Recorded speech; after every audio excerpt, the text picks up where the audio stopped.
to continue that partnership and to work with you guys. I'm excited to be here tonight. So I think I'm all set there. So today we're doing resume, which is going to be fun. It will be. Some of you were very brave and have sent me resumes to review live in front of everyone. So thank you all who did that, and for your vulnerability and for your bravery to do that. I promise everything will be okay, and we'll be very we'll be very nice about it. So yes, as you said, my name is Cynthia. I've been with the University of Ottawa for about 5 years. And now, and before that, I worked for 20 years in human resources and recruiting. So seen a lot of resumes, good, bad, ugly. So what I'm hoping to do is to help you, create a resume that employers will want to look at, employers will want to call you.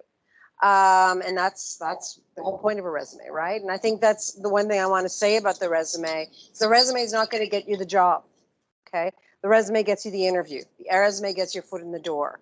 So that's one thing to really think about as we're talking about resumes tonight is, what is that resume telling about you? Because it's telling about you that on black and white, only a piece of paper can tell a recruiter, a computer in a lot of cases, right? We're going to talk a little bit about that, how for a lot of large organizations, it is what we call an ATS, or applicant tracking system, who are reviewing resumes first, not a person. So making sure that your resume is, the best for, has those keywords.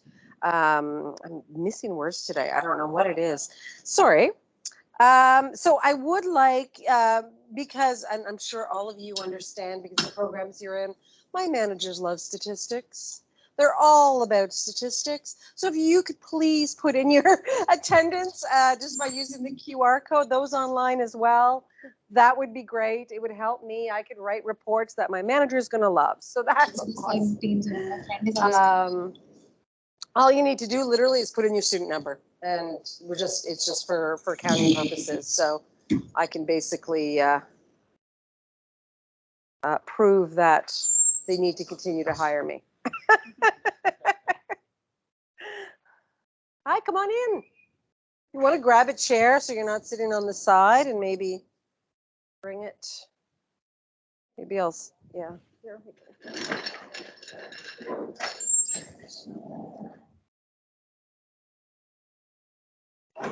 Okay. I'll go here maybe. So we'll have a chance. You'll have a chance at the end. If you didn't have a chance to put in your attendance, you'll have a chance at the end. Again, I really appreciate it. Like I said, my managers will be very happy about all of that. So let's get started on the resume. So I'm just going to make sure. Is there anyone here that does not have a resume at all? Okay, good. We have a basic. Anyways, okay, great. So we're going to go through different types of resumes that there are, and what kind that maybe you should use. It really depends what kind you should use, and I get this question a lot. What kind of resume? Oh, I'm going to have my back to you. I'm sorry. What kind of resume should I have? Maybe could one of you do the PowerPoint, and then I don't have to have my back to you, or sorry. So the different types of resumes, which ones to use depending on your background, it really depends. Look at the content and structure. We're going to look at the summary of qualifications. I don't know if some of you overheard my conversation earlier. I'm not a big fan of the objective. So we're going to talk a little bit about the summary of qualifications, get into a little bit about cover letter, but we're going to focus on resume today and references. So the types of resumes, thank you, by the way. There's the chronological. That's the one that you're most familiar with. Your work, your most recent work. It's in reverse chronological order. Most commonly used. People tend to use that one first. Often with templates, when you even go online and look for templates, that's the kind of resume you're going to find. However, it might not always be the best type of resume to use based on your former experience and what you want to sell to the employer. Because that's basically what you're doing in a nutshell. You are selling yourself to an employer, okay? So we have the functional, which is skills highlighted. So it does present your work experience and employment history, but it also has a very, very robust skill section, not just skills and like team player, communicator, we're gonna go a little bit deeper into those. And then a combination is a combination of both, okay? Next slide, please. So the next one is the CV. So the CV is used for academics. So I don't know if any of you are thinking of going into academics at some point, but this is definitely, or if you're applying for grad school or applying for PhDs, this is the kind of resume that you would use. It is similar. It is very similar. It just has a lot more added to it. What can be confusing as because we live in a bilingual French-English town is CV in French is basically is the same word, Gesundheit, is the same word for resume as it is for CV. So you'll see if you have an employer who is more French, they're going to ask for a CV. What they actually mean is a professional resume, right? Whereas in English, it's two very separate things. You have your professional resume and your CV is an academic resume. So it can be confusing sometimes when you're living in Ottawa and, an employer is more French, and goes, send me your CV and, that kind of thing. It's like they actually just mean their resume. So there can be some confusion there.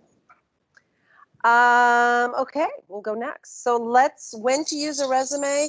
Again, any non-academic, scientific, or research positions. It's 2-page summaries at this point in your, careers. You're all master's students. You should probably have 2-page resumes.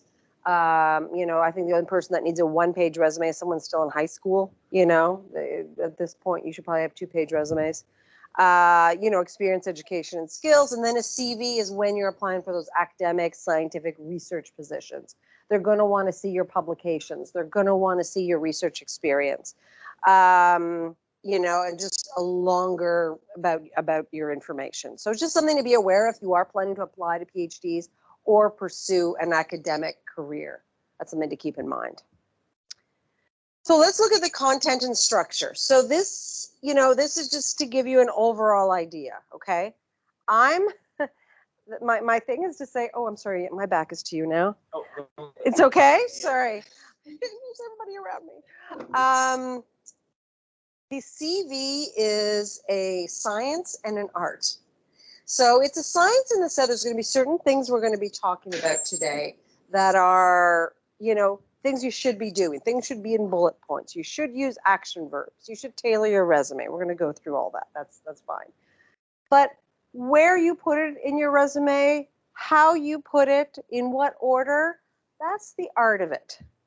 And so it's a little bit of both because you want, ideally, your skills that relate to the job, your best skills related to the job, you want them on the first page. You want them, up front and center. So how can you do that? So we'll talk a little bit about that, about how you can do that. But this gives you an overall idea, your personal information, summary of qualifications, education, et cetera, et cetera. So we'll just go through the next one and the one after. I'm happy to share this presentation afterwards. So if you want to share it with the people here today, that's great. We'll go to the next one. The next slide, please. So we'll talk about, I do want to talk, first of all, about what personal information you should have on your resume, okay? So obviously name, phone number, email address. Address is not as needed anymore ever since the pandemic, and a lot of jobs are remote. It's not needed as more to have your address or even the city that you live in anymore. LinkedIn profile, if you have a GitHub, put that up there as well. Whatever makes sense. If you want to show your writing skills, and I spoke to a student today who actually did a PhD in mathematics, but she wants to do writing, so she's creating a writing portfolio. So whatever that will show your skills, as long as it's professional in nature. Like if you have a website about Pokemon, probably not the best thing to have on your resume, okay? But, who am I? So that, and then no picture. So things not to have on your resume, no picture. no biographical information. So no age, no religion, no marital status, and things like that. In some countries around the world, they do expect that, but not in North America. In North America, it's really name, telephone number, LinkedIn, email address, that's it. Okay. The next thing is a summary of qualifications. So this, I'm much bigger fan of this than the objective.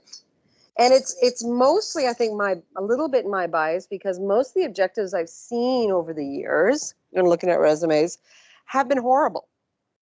You know, objective like, my objective is to get a position in your company.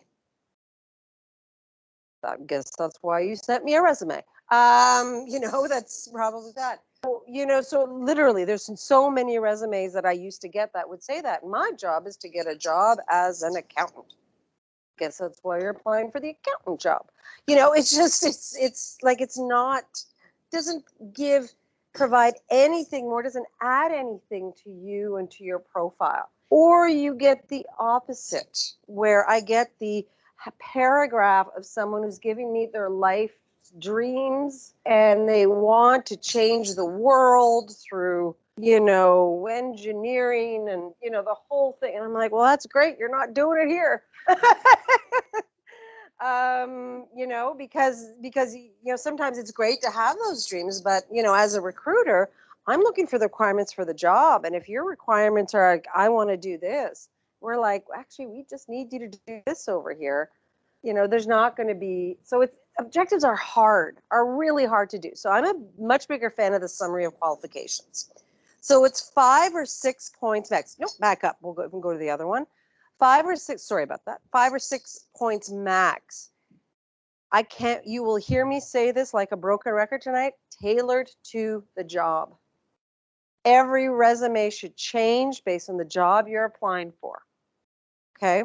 So the first one probably won't change that much, right? Current education that you're in. Then you go, and it's not a repeat of your resume because you're being very general. Over 2 years experience. You're not getting into specifics about what experience, what you did, et cetera, et cetera, et cetera. It's being like over 2 years experience in software development, in customer service, in project management, in whatever it might be. You can talk a little bit about soft skills that you have, the computer technical skills. Clearly, this one was probably from a resume that's not an engineer. But you certainly want to, those technical skills are the ones in the required skills, not all of your technical skills. The ones. So ideally what you want to do is the recruiter to look that, or the computer to look at that summary of qualifications and go, oh, they have that. Oh, great. Don't even have to read the resume. I put you in the yes pile. So that's ideally how you want it. Add all your languages, any language you speak, French, English, of course, but any language that you speak, it's important. I've heard so many stories of students getting opportunities, students getting internships or getting jobs after school that because of their third or fourth or fifth language, they were actually selected because of that. Because they had the same skills as everyone else, but they also had this language, and it turns out that project was working with a team that spoke that language. So they're like, oh, great, why wouldn't I hire someone, that would work. So don't hesitate to do that. Member of professional associations, membership associations, if applicable, does it make sense?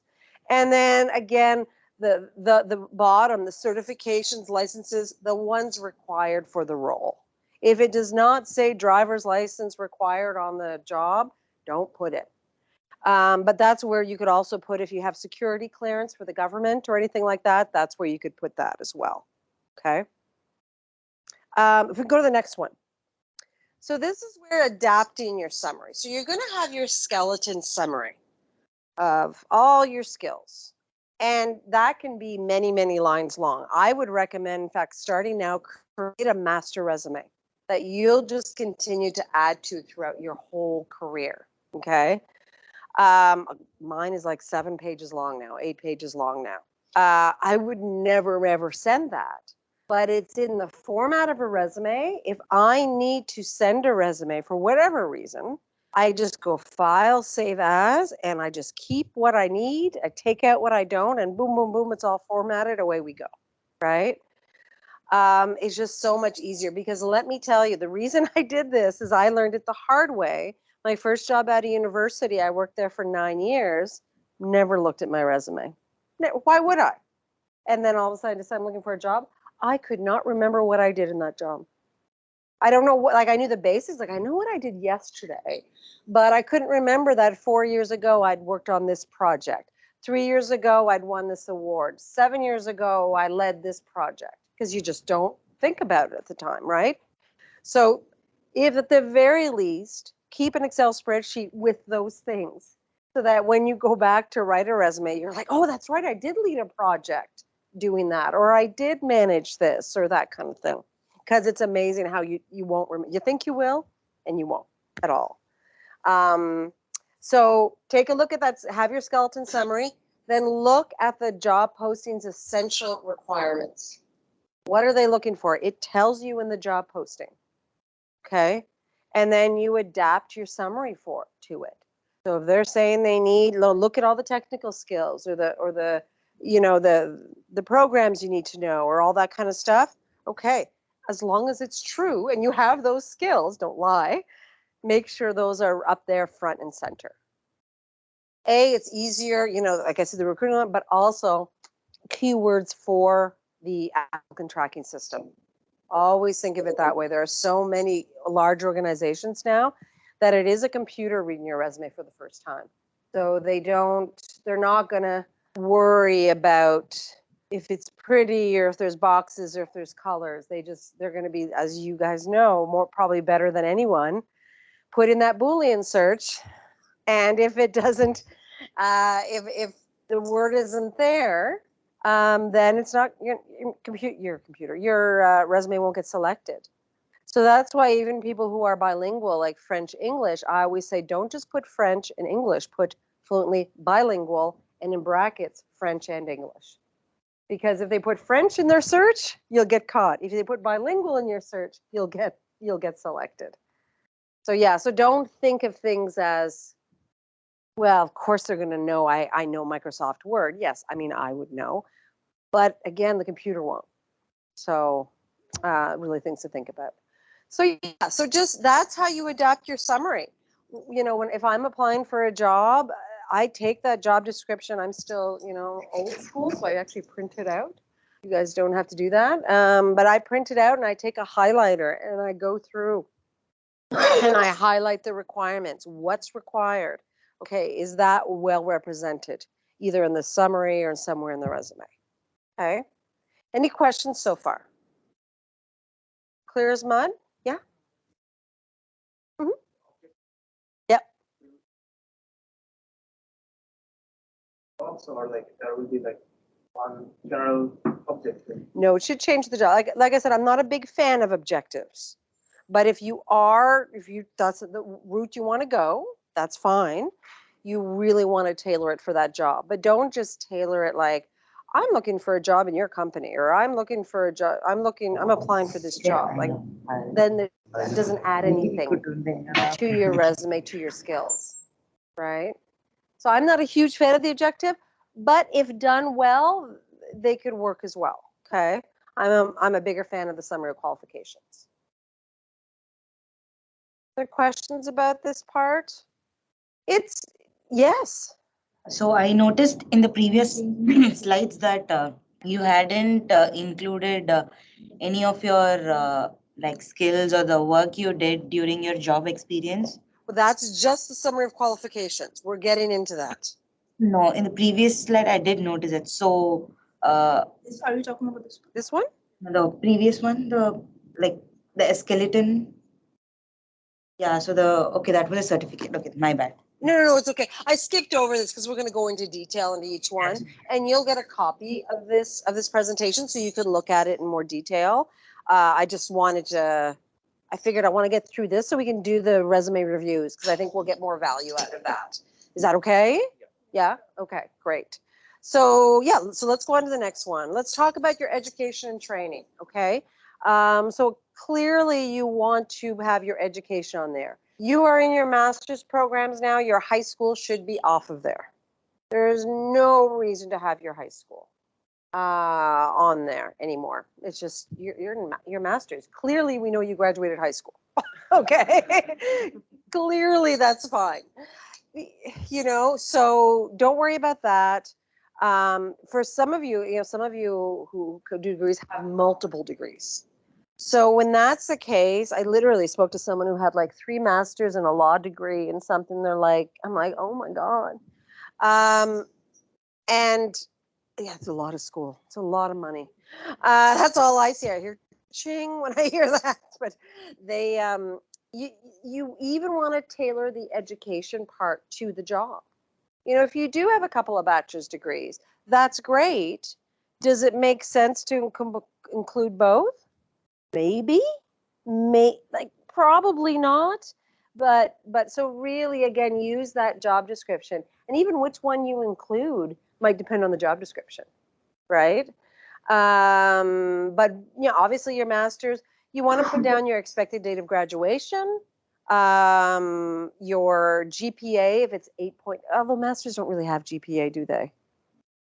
Do they do? But yeah, I mean, if it's 8.0 or above, if it's high, then that's great. If any of you are in a research-based masters or have done a research-based masters, you definitely want your dissertation title, your thesis title there, what your research focus is. Yeah.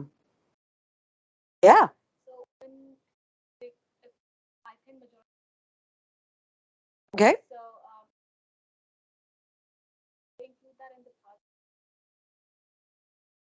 Yeah, that's a good question. It could be both. So usually when you're doing mass and probably a little bit different, but often when you do a master's and you do a research-based master's, you have one project you're working on during your whole master's. That's your thesis. That's your dissertation. That you would probably put under education. Separate projects you do from classes, that kind of stuff, especially if you're more in a course-based master's program, then you could put that under projects. Yeah. But really the dissertation, same as if you're doing a PhD, if any of you decide to go on a PhD and you're going to be working on that one subject for like 8 years of your life, that's you put under dissertation or thesis title. Okay. Does that make sense? Yeah. And this is a very specific question for me. I'm from Costa Rica, so Latin America, and I have my bachelor's degree, and then we have something that it doesn't exist anywhere else in the world. Okay. In Latin America, that is like a middle step between my bachelor's and my master's. It's like 2 years, and you do a thesis, and you get like a name that my official translator, had a name for. I didn't even know existed, like licentiate or something like that. So, okay. when I had that in my resume, I started thinking like, should I include that just like a thesis, name or description or whatever in my bachelor, so it makes more sense for recruiters? Well, you may want to call it an associate degree. That could be a good word for it. That's something we can talk about. I'll be sharing my email address at the end. Maybe send me an email about that. We can brainstorm. You're right. If it's something that, some mysterious degree, you don't want recruiters to think you're making up, I went to Hogwarts school and I got a degree and, but maybe an associate degree is kind of a degree. It's very US based, but still that might work. But I'd hate to see you lose that 2 years, right? And the 2 years education research that you did. So we can talk about that. Yeah. Sorry. A question. Actually, talking about the same thing, like we have specific programs that 2 years, it's preparatory classes. I know it's in French. It's like Preparatory classes for masters or for in school. After that, we do 2 years of engineering. So you do high school, then a preparatory school, and then you do that. So it's kind of like our CEGEP. Like we have CEGEP in Quebec. So it's probably similar to that.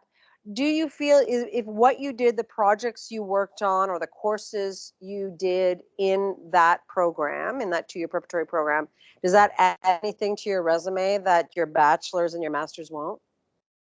I think just like Maths and physics, yeah. But will you need that for the job? It says bilingual, then maybe, but other ways to show you're bilingual. This is where, especially as you start to gain more experience, you have to start choosing what goes on there. You know, maybe you're at a position right now where you're, okay, I'm just going to fill it up and just put whatever I can. But as you do more projects, as you get volunteer jobs, maybe some of those projects you talked about, right? You know, as part of the PDC club, you're going to have to start choosing, like, that's probably not as important compared to a project that's more related. So it's hard for me to answer that question. It might be okay. My gut reaction is to say leave it off because it's probably not as important as your bachelor's and as your master's to your current career. Unless you decide to leave your master's and then go into French literature, and then you might need that. You know, so it's really dependent. Does that make sense? Yeah. I know I'm not being. I want you to know that it's not that I don't want to make a decision. It's just each person is very, very different. And that's why sometimes it's hard to do a resume workshop to say, you should do this, you should do this, you should do this, you should do this, you should do that. We all do the same. I have no idea. You have a very different background and you have a degree that doesn't exist anywhere else in the world. And, you know, you have experience that doesn't exist anywhere else in the world. And, you know, so that's when it has to be like, how can we best sell it? How can we best, what's the best message that, you know, employers will understand so that, you know, you're getting your point across. And then questioning, does it make sense to have it on there? And maybe it doesn't. And that's a decision you're going to make, especially as you gain more experience. You're going to have to start to be picky and choosy. Okay.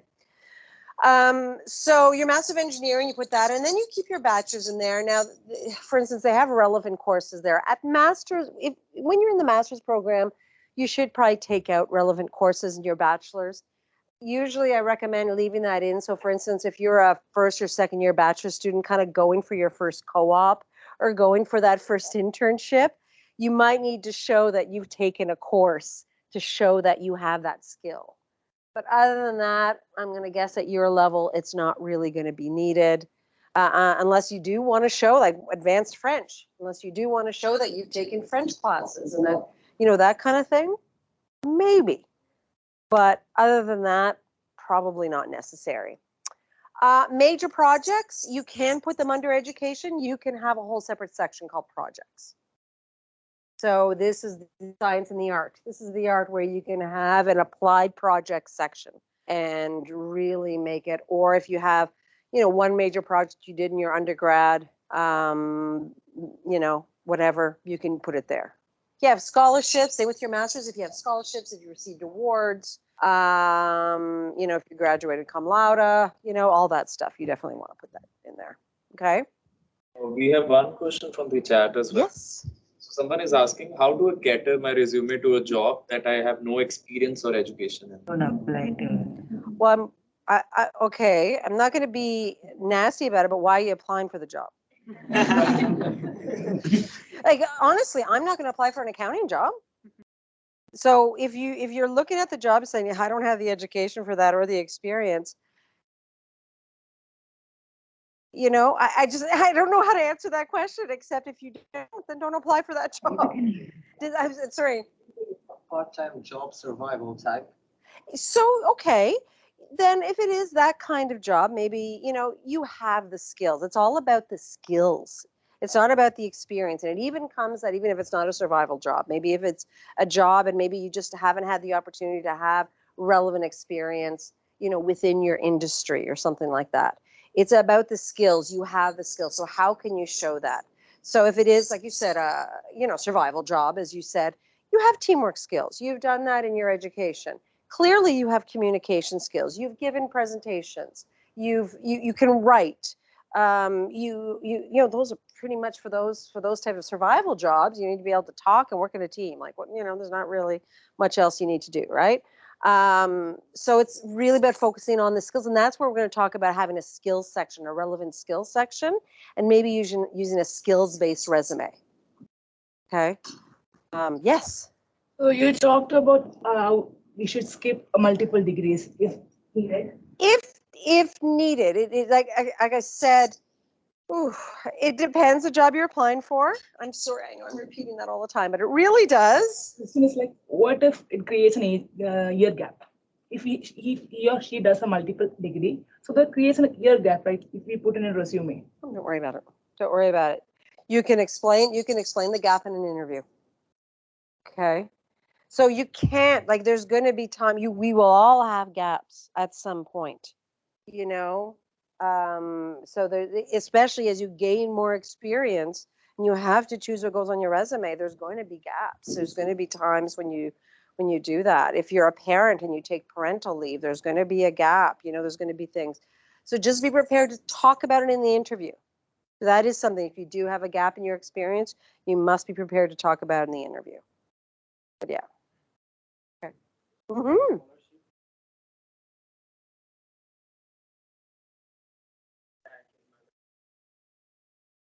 Mm-hmm.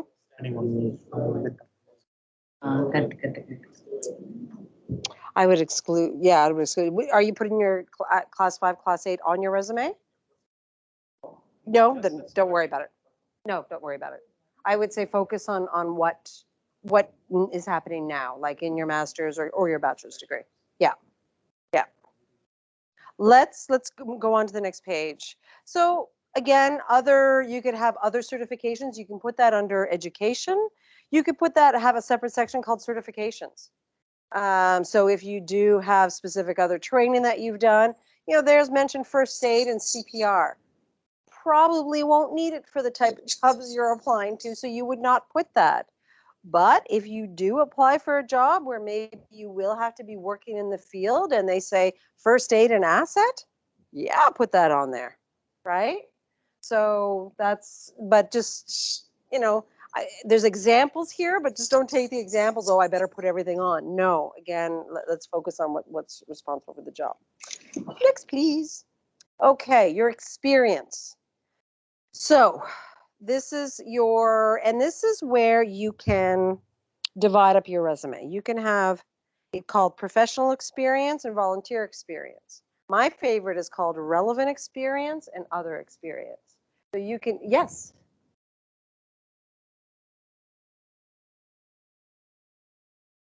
Yep.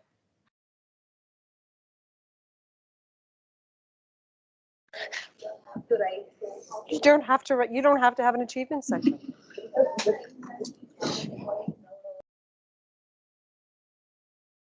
You have nothing that you're proud of?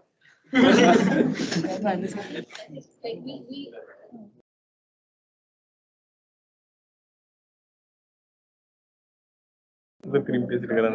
but since then, there's nothing that you're proud of.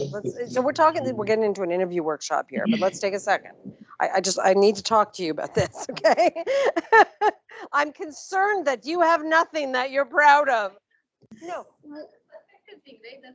It's a perspective thing. So don't worry about if there's any achievements. You probably won't have room for the achievements on your resume because you'll have all kinds of other stuff.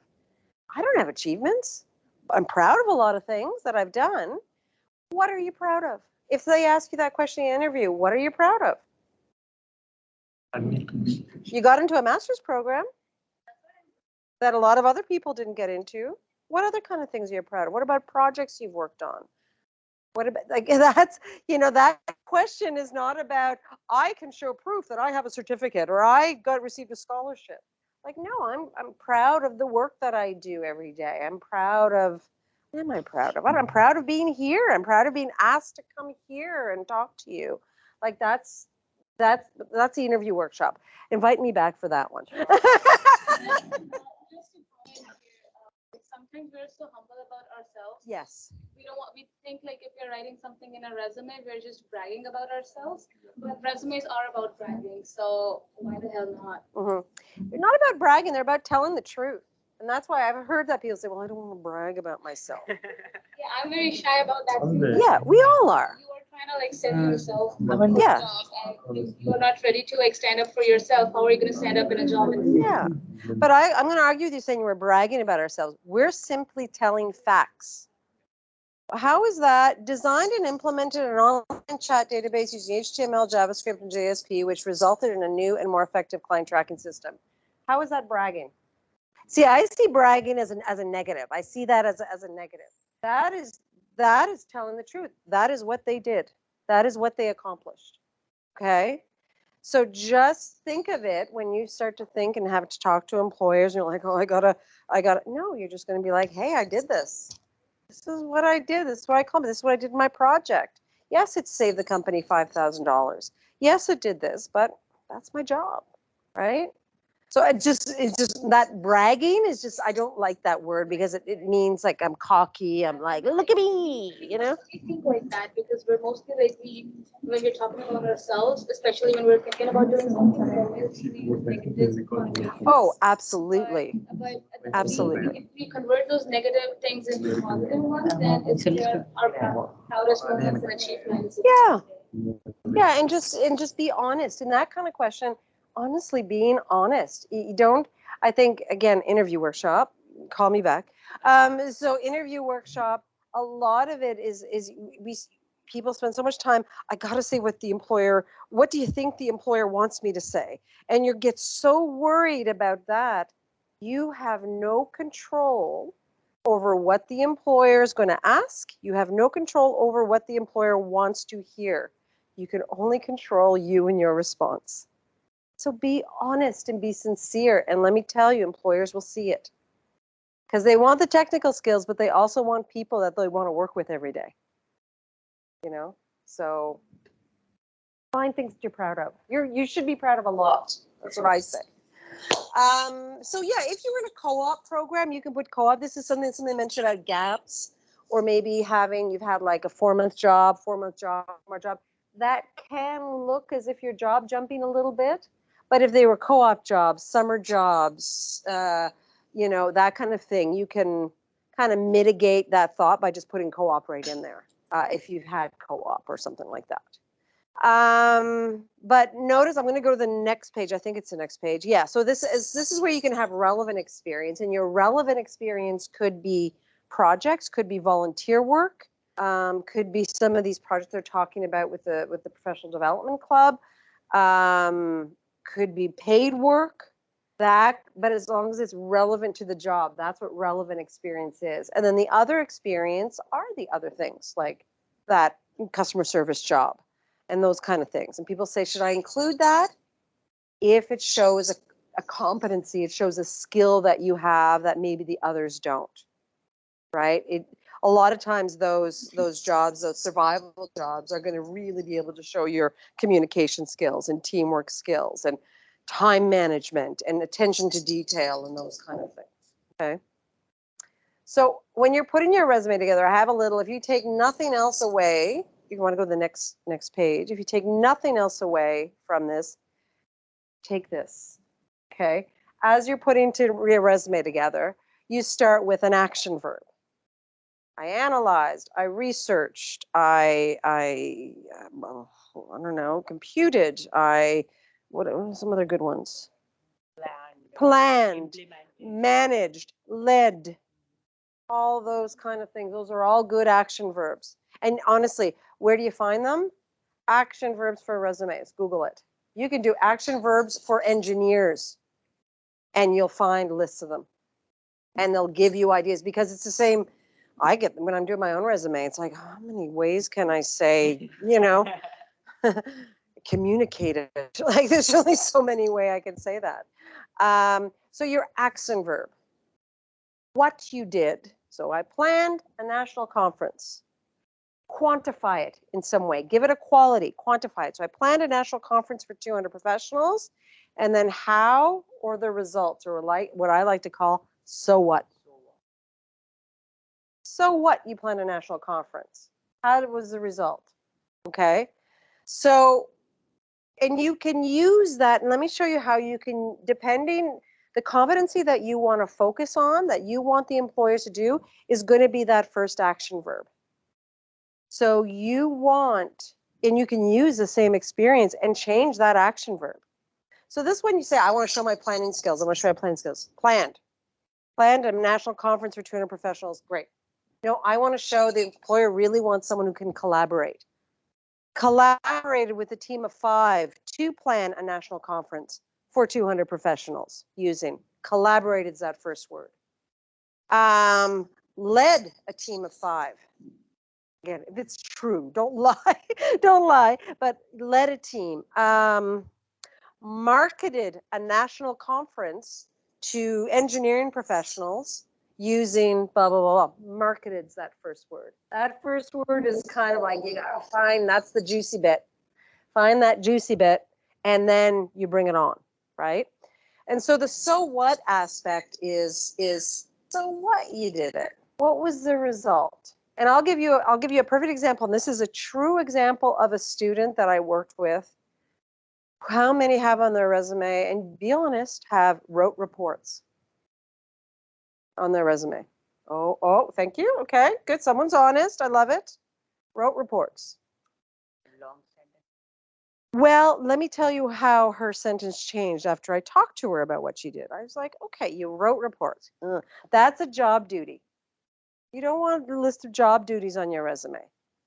Okay, so she worked for the government, and I wrote reports. So I was like, okay, you wrote reports. Who did you write the reports for? And I was like, she's like, oh, the deputy minister. Oh, wrote reports for the deputy minister. Like, yeah. And I'm like, and how often were these reports? Like, how often do you have to do them? Once a month, once? It's like, oh no, weekly. Oh, so you wrote weekly reports for the deputy minister. She's like, yeah. I'm like, and English, French? She's like, both. Oh, you wrote bilingual reports bi-weekly for the deputy minister. And she's like, yeah, I guess. And I'm like, no, I guess. That's what you're telling me. Then I said, well, what did the deputy minister do with these reports? He's like, well, he'd read them every month and then make a decision as to what he would bring to Parliament. I'm like, oh, so you wrote bi-weekly bilingual reports for the deputy minister, which resulted in change at the parliamentary level. Little nicer than wrote reports. That's something to be proud of, isn't it? Something to be proud. Yes. Right? So take that step, that trip with yourself, that journey with yourself. Okay, you're watching. I'm like, I work at Tim Hortons. I dealt with customers. Served customers. Okay, great. Of course you did. Okay, let's talk. How many customers? How many customers per hour? And Tim Hortons, how many customers per minute? Any difficult customers? What was your work with the customers? What was the result? Happy customers. So all of a sudden, served customers were insured off the top of my head, insured really good customer service. That's not the word I'm looking for. Insured exceptional customer service while serving 25 customers per hour in a fast-paced environment. It tells a story a little bit. And that'll be different if you work. Do all of you know the Chateau Laurier, what the Chateau Laurier is? It's a really, really, really nice hotel downtown. It's like if a big wig is coming, they stay at the Chateau Laurier. The customer service at Tim Hortons is going to be different than the customer service at Chateau Laurier, right? So if you're working at the Chateau Laurier, you might talk about a different kind of serving customers. I attended to every customer's individual needs, like that kind of stuff, right? So yeah, so take that moment. And if you need help, that's Career Corner's here for you to kind of help with that. But use that that formula, action verb, what, how, so what, or result, okay? Or quantity, quality, that kind of thing. Okay, questions on that? Cool. Let's go to the next one. We'll talk about professional skills section. So this is different than someone who puts skills, teamwork, communication, and just this list of words. Ugh, no. Just take it off. Take it off. So choose skills that relate directly to the job. So you are applying, a lot of you are masters in engineering, but maybe you are applying for technical role, have a whole technical skills section and really, put that in there. Project management skills, that's probably one that'll be important for all of you in the roles you're applying to. Being able to manage product, communication skills, what makes sense, again, based on the job. Okay. And job descriptions are kind of sneaky that way. Don't just look at the essential qualifications. Read the whole thing because it'll tell you, yeah, essential, oh, they're looking for this, but read the actual job duties. It'll actually give you more information. And sometimes they'll mention something like 4 times in the job description in different ways. So I've seen it in a job description where they'll be like, you will be collaborating with blah, blah, blah, as a part of a 5-person team, blah, blah, blah. Daily, we will have team meetings or we will have a scrum or, whatever it is. So you're like, I'll be working with a team because they've literally like boom, boom, boom, boom said it. I better put collaboration and teamwork somewhere in there. Okay. It could be the opposite. You will be working independently. You'll be working at home a lot. You will be, and it'll be like very much the opposite. So again, use that job description to kind of guide you. So this is an example of a professional skills section that you can have that, again, using the same formula that we did for the others, action, verb, what, et cetera, okay? Let's go to the next one. Other sections you can add. This is the art of it. You can have, if you're applying for a research position, have a whole research experience. If you're applying for a TA job, have a teaching experience one. Maybe community involvement. You might want to, if you decide you want to go work abroad for an NGO, like why not have a community or international involvement? Why not? Scholarships, awards, and achievements, maybe, not necessary. Okay. Languages, publications, all that kind of stuff. And one that they don't have on there is applied projects or projects. And that is certainly one you can have on there as well. It's on our example of our engineering resume, and I meant to bring some, and I apologize, but I can email the template to you when I email the presentation. Next.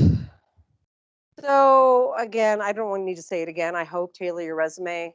Again, the second thing you need to take away from this, be well organized, logical, readable, bullet points, not paragraphs. When a recruiter reads a resume, it literally just reads down the page. We're talking 9 to 15 seconds. It's very quick. And I know that kind of breaks your heart because you're like, oh, it's been 3 hours working on this resume. And you take 15 seconds. And I'm like, well, we got 100 of them to look at, right? So we look and we're literally like looking for those keywords. Be concise, make sure there's no double entries. Same style font throughout. I know it seems silly, but it does make sense. And I can't say enough, proofread. Get your friends to proofread. Whoever, just to do it. That is something we don't do at the Career Corner. I'm sorry, we're not grammar experts, but certainly it's something that you want to get because it can make a difference. It really, if you spell something, I always find that everyone always makes a mistake in strong attention to detail, and they spell something in that wrong every single time. I don't know why. Clearly.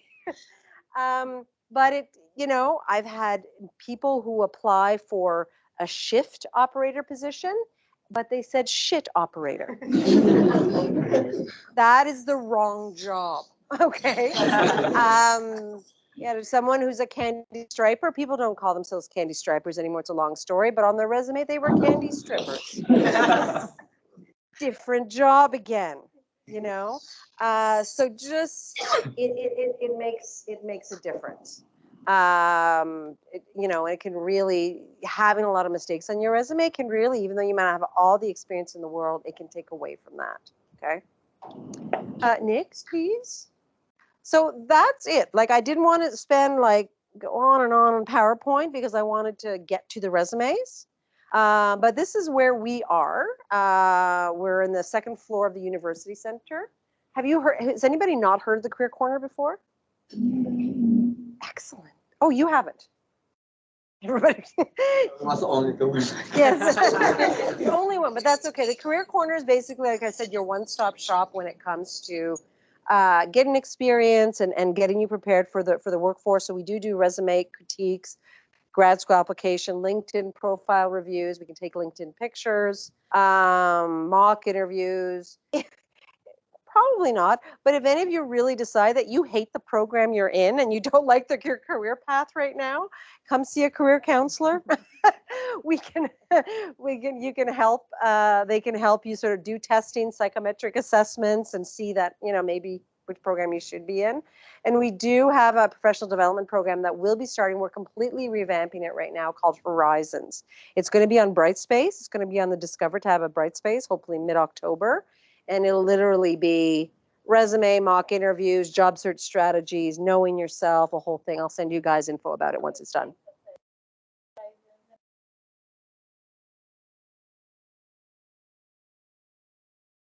Yeah, because you obviously didn't do very well. No, I'm just kidding. No, we don't grade the assignments. We don't. It was more, send me a, did you get your certificate? No? Did you do the quizzes? Okay, send me a message. It could be, I noticed people have been messaging me because I'm the one who do that.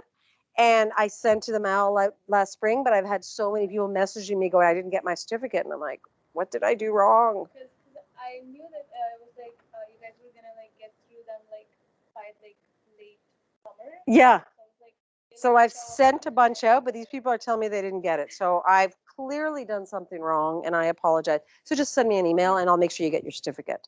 So we're completely revamping it. That's what we've been doing all summer. And it'll be completely, there won't be any live sessions anymore. We're recording everything. They're going to be little like 15-minute bits. We're adding a lot of info, including, about transition to the workplace, cultural stuff. I'm going to do a session on job scams because unfortunately we've had 2 students now come in saying they've been caught. One poor fellow lost $3,000. So I'm going to tell you all right now, as you're all in the room, an employer will never, zero, ever, ever ask for money. Ever. There is no reason an employer would ever ask for money. So please don't. If the minute they say, send me $300 and we'll send you the equipment, bye-bye. Like, just don't.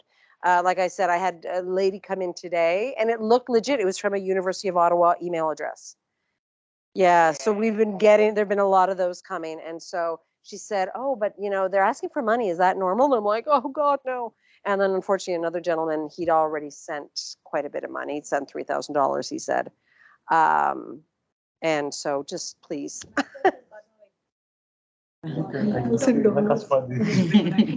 Yeah, report them if you can. I think there's a way to do that, right? So yeah. So yeah, we have a website. On our website, we have tons of resources as well.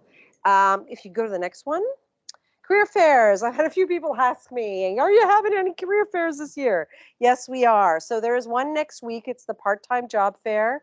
It's in person at the UCU Promenade, and then upstairs we're having a volunteer fair in the Terminus, which is right in front of where the Career Corner is. And then October 19th, there's going to be the uOttawa Career Fair. That one's virtual. It's going to be, and there'll be a STEM hall. So there'll be a STEM section for that. The big one for you guys will be January 18th is the STEM Career Fair in person. We're going to have the engineering section in site, and we're going to have the sciences in the STEM building. So you do register for those online, so you can keep an eye on our website. And then again, uOttawa Fair, and then we had 2 uOttawa fairs in March, which is part of Career Week. There's a couple of fairs. There's another one next week on September 28th. I probably shouldn't tell you about it because it's the same time as ours, but it's going on with the Shaw Center, and it's I don't know what it's just a big career fair, looking for new grads, that kind of thing. So it's at the Shaw Center is right beside the Rideau Center, right? Yeah, right beside the Rideau Center, the Westin Hotel. It's that big conference center, so it's not far from here at all. And I think it's 12 to 6. So it's September 28th, 12 to 6 at the Shaw Center. So that's just something to keep in mind. I'm a big fan of going to career fairs. Check it out. Ask questions.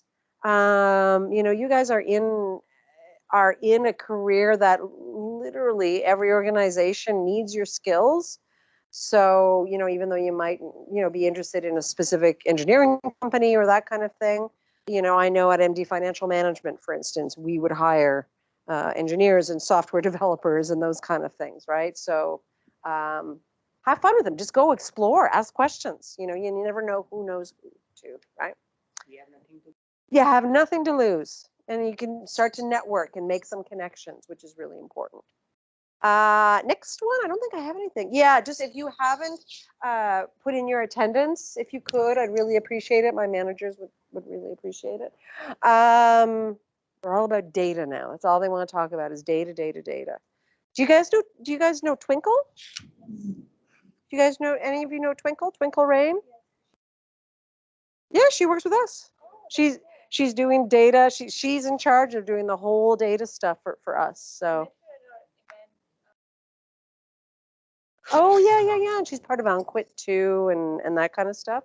But yeah, no, Twinkle. I met Twinkle sort of through this stuff, and then when she told me she applied, I sort of did a reference for her, and, So anyway, so yeah, so that's that. Any questions, concerns, comments? Anybody need a hug right now? Are we doing okay? It's a lot. Shall we get to the resumes? So first of all, thank you all to whoever sent in a resume. And that's amazing. And I'm excited. So I didn't put it on the presentation. I had a separate file. Okay, yeah. Is that, That sorry. I will have to plug it here as well if you can. Do you want me to email to you? I already have set up. Can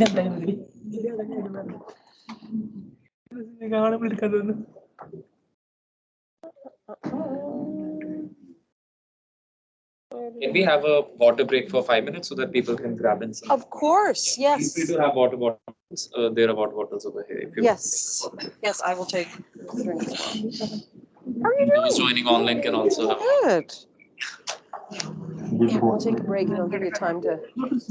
I was going to put them in at the last minute, and then I thought, I'll have a separate, because I didn't know there'd be two screens. And So I am currently like responsible.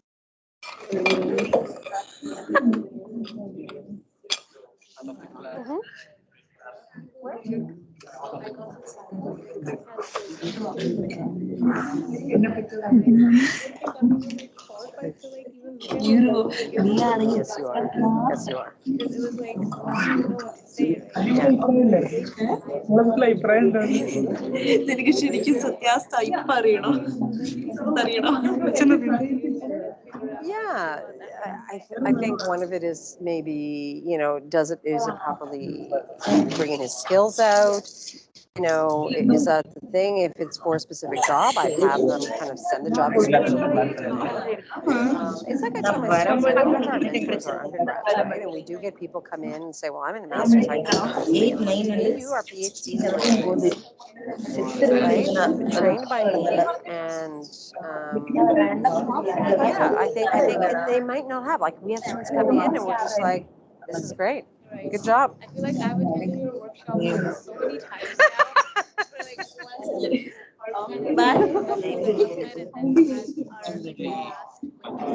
We had probably Dr. Sawson as well. Yes. Dr. Sawson's class yes, with Marie. The structure. I think in last winter Yes. as well, like there were 5 people with you, and then I Yeah. and now you get that situation. It's like You're like, all right, okay, yeah. No, so I think in some cases, yeah, we have students come in and it's great. So we just kind of say, yeah, looks great. I usually tell them, take this, make sure you're tailoring for every job, and otherwise, I mean,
Hello. Hi everyone, if we can get you guys seated, please. Now we are starting the main part of the session.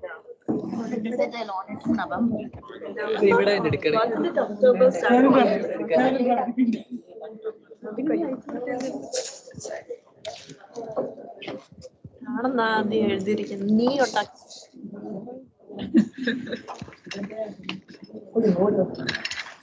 Setting sofa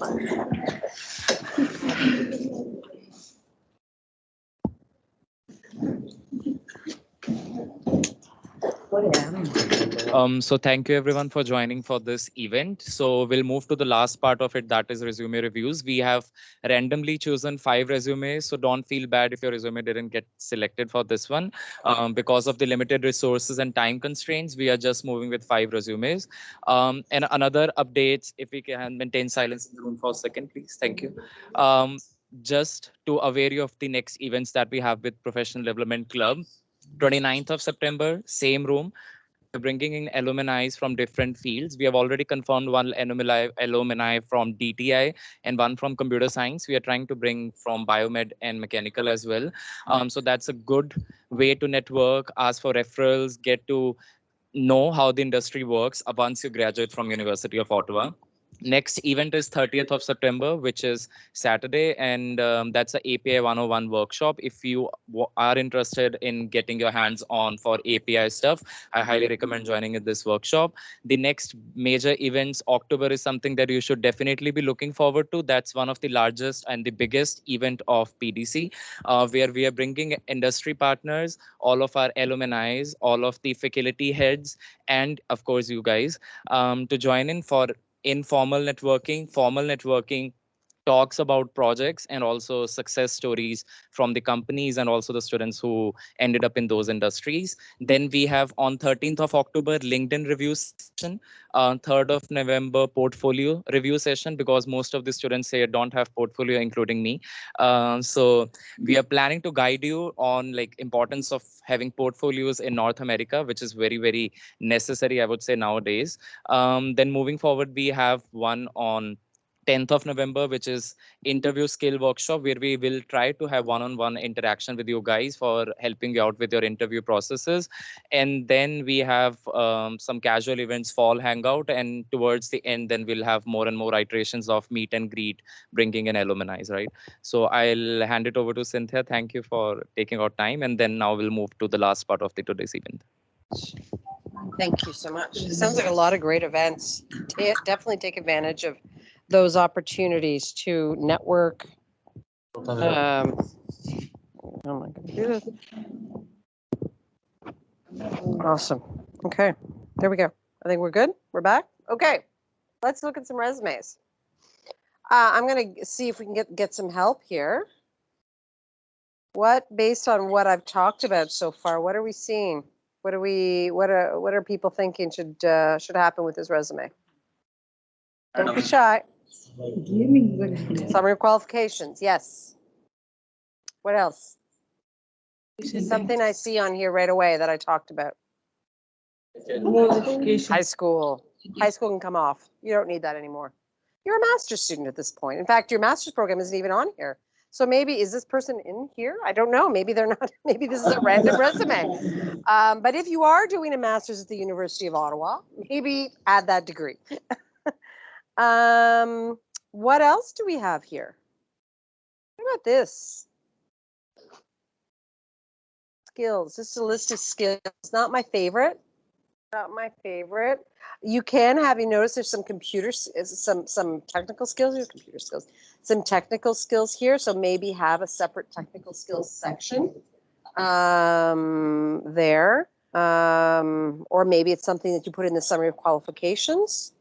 I'm sure you have other skills as well, so don't be shy.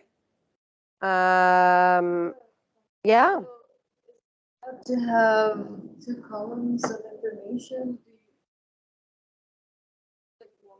I'd prefer one column. That's how we read it, right? So otherwise, if I'm looking at this, I'm trying to find where is everything, So I much prefer, just read down. And what problem with this, again, with this formatting, some of this format might not look great going through the ATS, going through the applicant tracking system. So what happens is when there's boxes and there's colors and that kind of stuff, honestly, at the other side, what I would see is code. So I'd see code, then some resume stuff, then code. So it made it really, really hard to read. So try to, make it, it's great to have maybe a resume like this if you're going to a career fair and you're handing it out.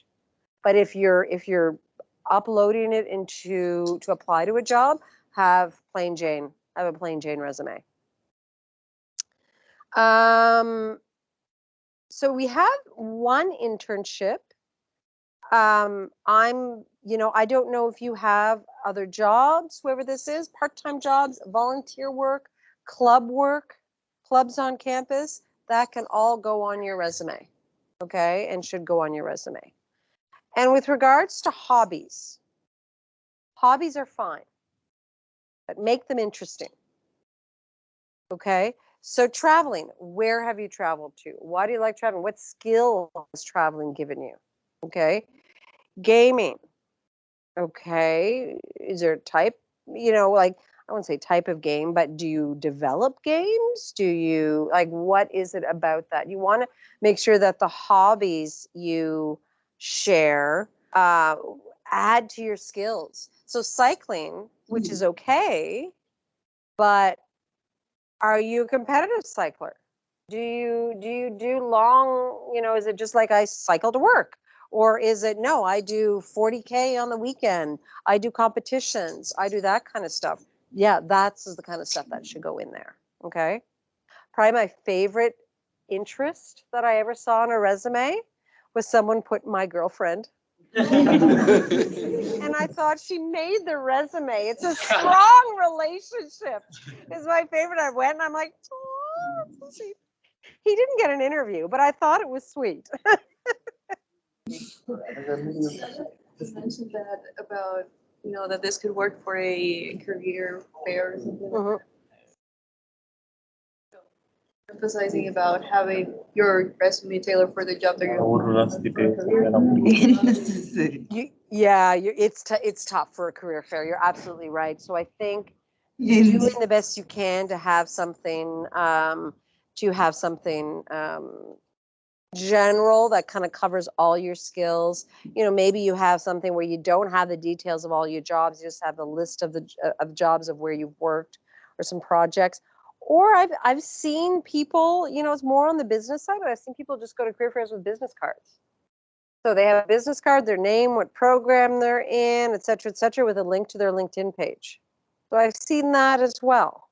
But a lot of, when you do career fairs, a lot of them will tell you, bring your resume. They want to collect resumes. So do the best you can. I mean, you can always have a couple. So if, let's say, you're applying, I want some survival jobs. So you have your survival job resume, and then you have your engineering resume, your master's in engineering resume, and you can do that as well. That's always an option. Okay. So, okay. Like I said, I'm trying to watch the time here, make sure we get through them all.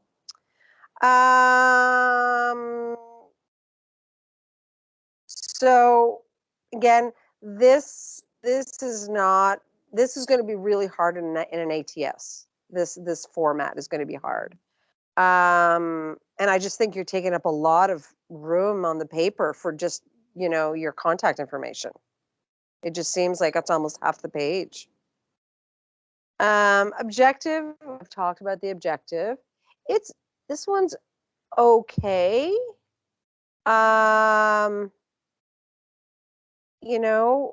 But again, it has to be very specific to the job. This isn't a bad objective. I just don't think it sells this person the best way possible. Education, again, the secondary school certificate can go. As a master's student now, we're good. We know you've graduated high school. Work experience. I have a So question on education. yes. Like here you see like GPA 5.0, right? Like we have different scales. Like let's say back in my home country, I used a 10-pointer scale, but in Yeah. North America, let's say 4-pointer works. Should I 4.0. translate every 10-pointer to 4-pointer then? No, because even if you look at the University of Ottawa, it has its own weird schedule as well, right? It has to be different. So what might be easiest is a letter grade, is because that's kind of universal in a way and convenient. Like you're an A student, you're an A plus, you're that. Because you're absolutely right. It's 4.0, 5.0. We're on 10.0, but it's a weird 10.0 because 9 point on 10 doesn't equal 90%. It's weird. But in a letter grade, some universities go for A plus A minus, and some just go for A plus, and then B.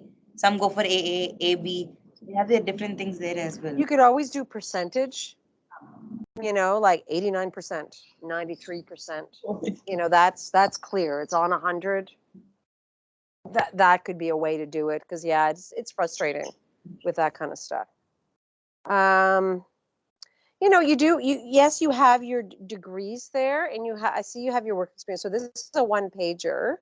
So this might be okay to use references, not on the resume. We didn't talk about that. References not on the resume. References are only asked once you're at the interview stage. Usually the final interview stage. I'm always like, if you get asked for references, it's a good thing, right? Because doing references, having an employer do references is a lot of work. I am not going to do references on 100 candidates. I'll pick the top 3 and do those, okay? Or the final candidate and do that one. So, yeah.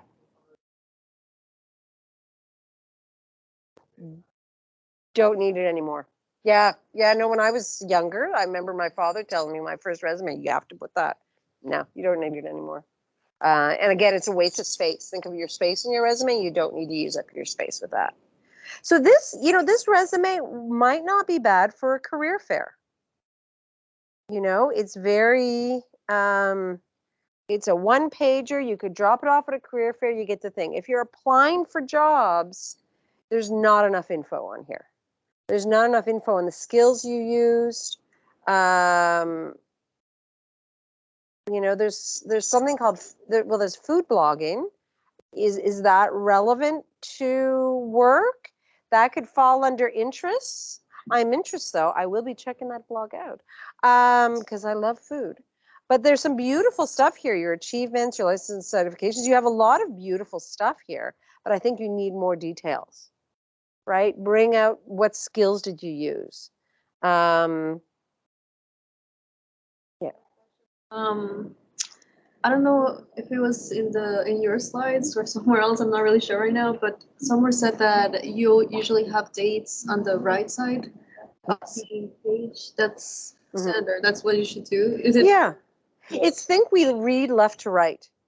So what you don't, that's not the important part.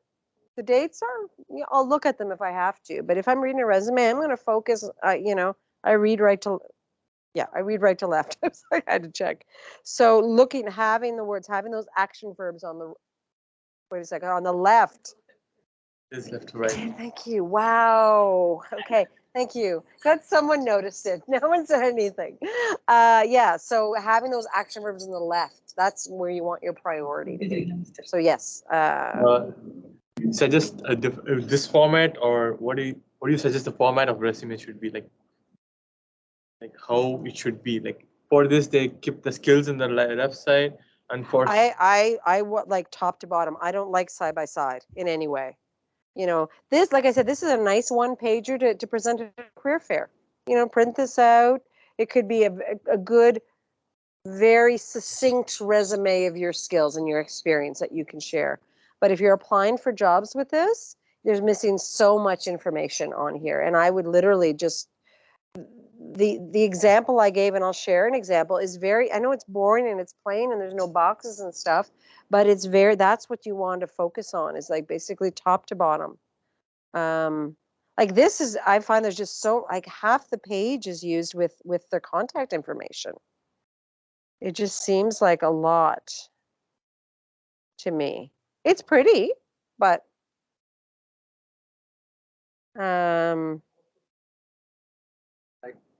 Both spoken and written, or just the level that they have? Depends. I think you could probably put advanced. Depends, I think, on your knowledge of the language.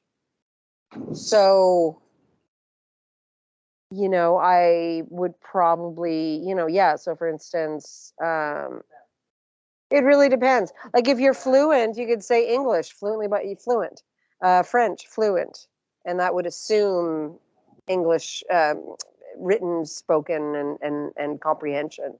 But for instance, French for me, spoken, I would say, I'd put advanced. Written, written French is so hard. Written and good comprehension, I'd probably put advanced. So I would separate the three. So whether it makes sense or not. Other thing too, some of the achievements are getting a little old. 2011, I think 2015, 2011, those two can come out. Yeah, these certificates are great. So yeah, so it's again not a bad resume. I just think there's so much missing. There's just so much more. And again, I notice here you put the position first. To me, the position should go over. The position should be first, and then the company.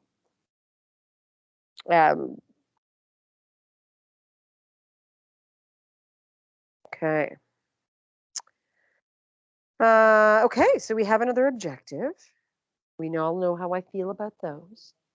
An organized person who.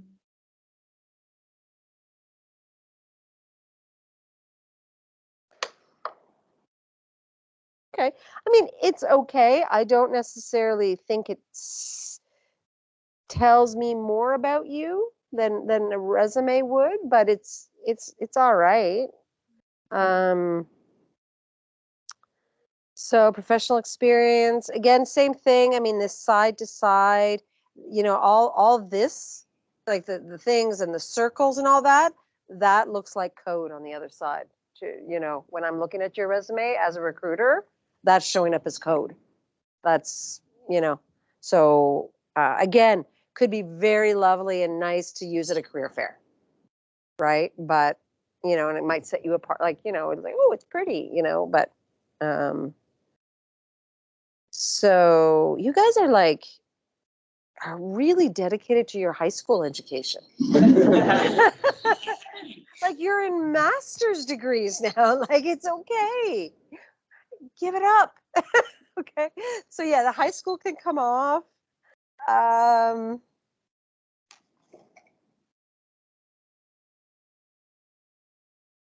Also for education, I think they haven't included University of Ottawa, the recent education. Yeah, they're kind of missing a big part there. So that would be nice to add. Tools and technologies. That's, when it comes to languages and tools and technologies, you don't, they can basically be a list. You don't have to go into explanation because again, it's all about. So that's good. I think, I like that you have, you've talked a little bit about what you did. I think your action verbs could be a little stronger. You have developed, I think, 3 times. So think of, use that thesaurus in Word and see if you can come up with other words or use those action verbs. And all your experience and all the competencies you're focusing on there are all technical based. There's no soft skills. So what about collaborating? What about communicating? This is something that I think is a very important skill for you, especially for the types of jobs you're going into, is being able to communicate technical information to non-technical people. That's going to be your jobs, right? is you're going to come to someone like me and you're going to say, what do you need in that system? And I'll go, I need the button to do this. And you'll go, absolutely, we can do that. And then you'll go back to your engineers and you'll talk engineering with them. But then you're not going to come back to me and tell me the engineers said they can do it. And you know, that's basically how that'll go, right? So being able to or give a project update to a CEO who's not technical, like you need to have, so that's a skill that I would recommend you work on for sure, but also a skill that I would, you know, include on your resume. That's something, especially if you have examples where you can do it, right? Just adding to this, like I wanted to ask, most of the people like go on like testing the tools and technologies, but some people even show their proficiency in that, like how much do I rate myself on, let's say 5, how much do I know Python, right? Because even as an advanced Python user or someone doing beginner, if both of them just write Python, does not signify who is doing a better job. No, but also I'm not a big fan. Like it's your own self-rating based on what? And does that mean you learned Python 3 years ago and you haven't touched it since? And how much advancements have there been?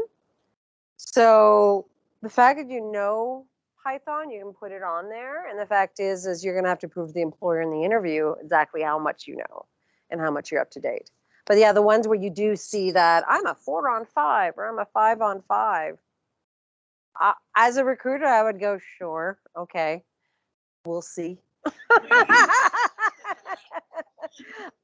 And as you said, people underestimate themselves, right? So people might rate themselves a 2 and they could be experts at it, right? So there's that as well. Your job, right?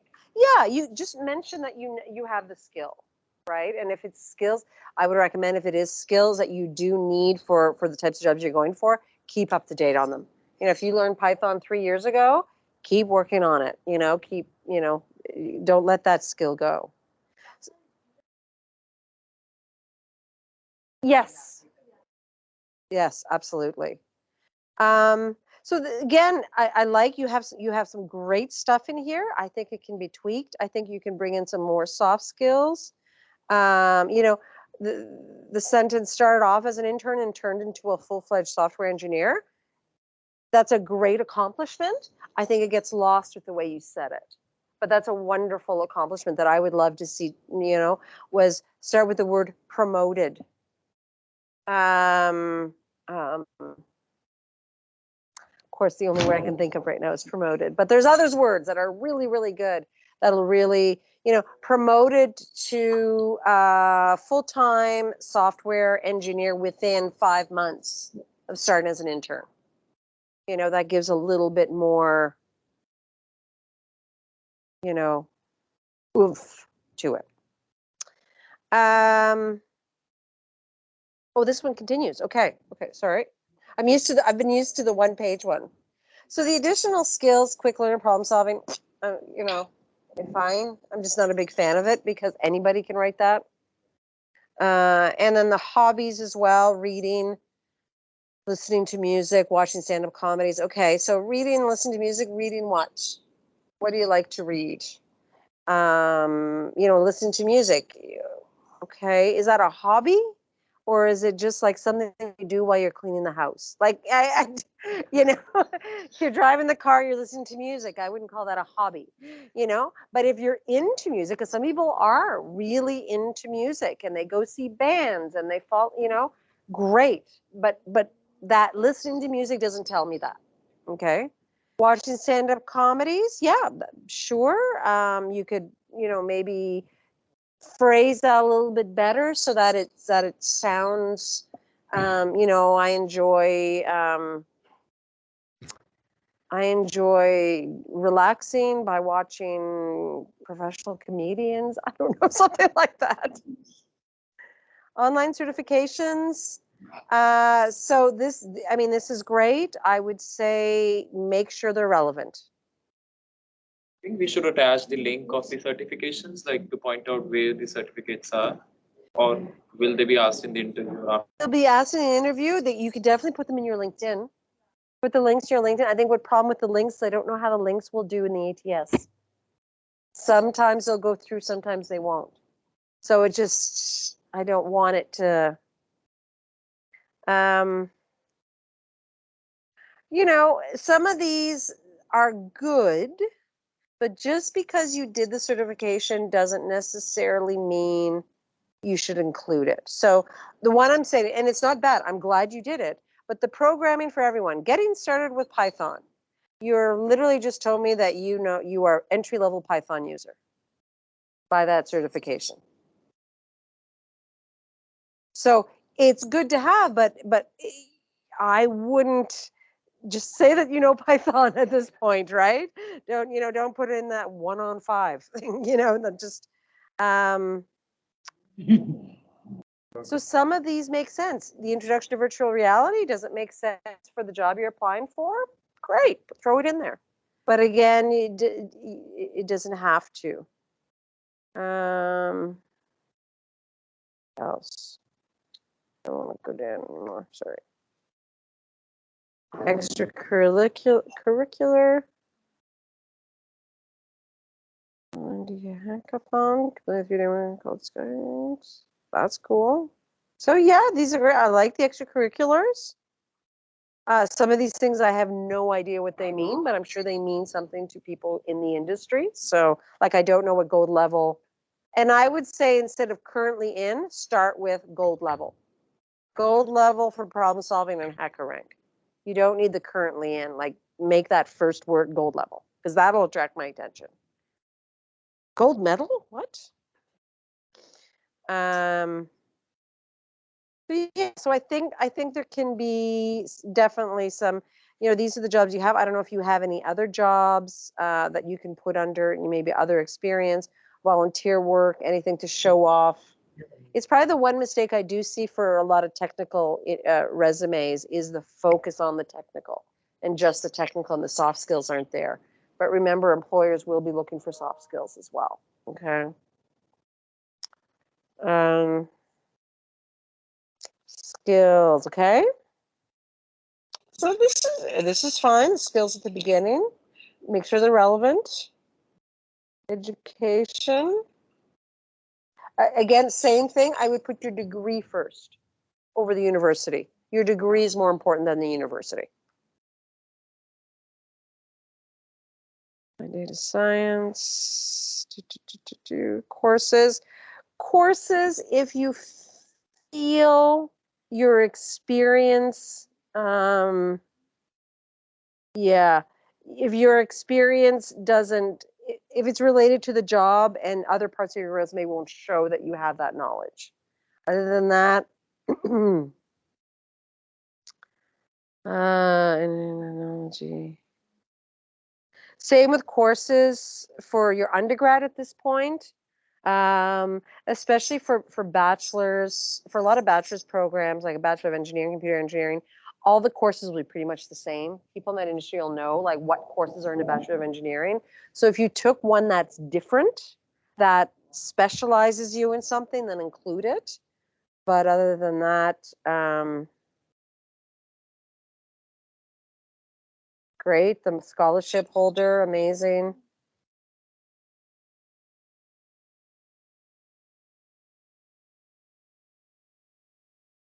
Okay. Great. So you don't need a description of the company. I've seen this in a few where there's kind of a little description of what the department does, or you don't need that. That's not important. Focus on sort of what you did. So, when I'm looking at this documenting or documented, so if it is you're still doing the job, you would use the present tense. Extract to document that. If it's anything in the past tense, you always use past tense. So in this case, I don't know if you're still doing it, but documented different services provided by AWS. Wonderful. What's missing here? So what?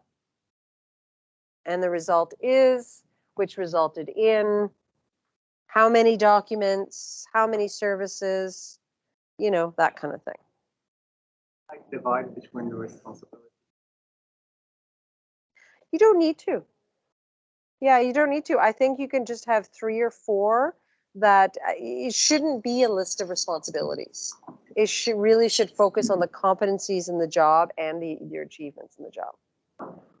Okay. That it has, 2, 3 lines, for example. 2 lines, I would say, is good.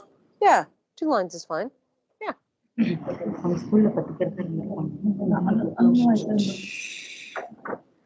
So impact, so this can be part of your responsibilities up here. So that's the so what, right?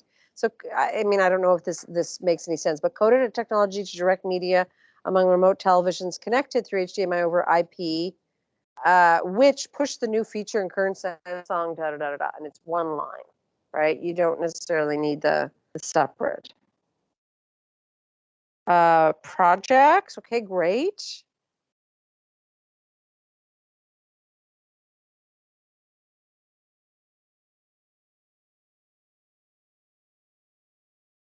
Right, again, which projects make sense? You have a 4-member capstone project. So instead of saying that, saying partnered with 4 or partnered, collaborated, were you a lead on any of these? Did you lead the project? There's things you can, manage the project.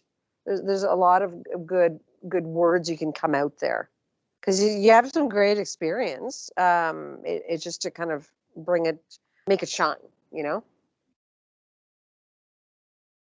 So certifications, okay. And whoops, let's find a Quebec, Canada. All right, top 16. Okay, cool.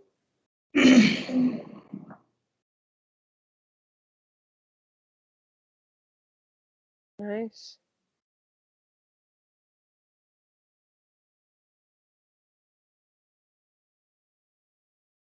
Okay, that's great. Some of this volunteering experience could go up here in an experience, in other experience. You could probably pull that out and give more information about that because there's some great, what do you call it? Competencies coming out of there, the communication, the public speaking, the organization, so there's some great stuff going on there. So yeah, so I think, this resume is okay. I just think it could sell you better. You have some great stuff here. We have a question in the chat. Yes. They're asking, should the GitHub links be hyperlinked or should it be like just the way it is right now? Well, you can try hyperlinking it. I mean, ideally what you want to do is do the hyperlink and then you want to PDF the documents that you're going to upload, right? Now, what's going to happen to that hyperlink at the other end, I don't know. It does work? Okay. So it works. If it works, then yeah, sure, hyperlink it. You can do the hyperlink to your LinkedIn account, those kind of things.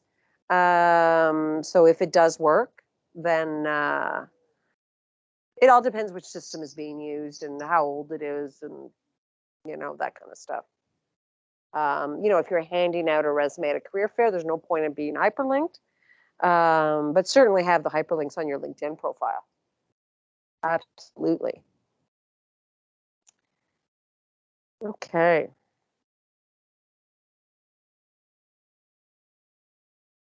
Oh, I see a picture here.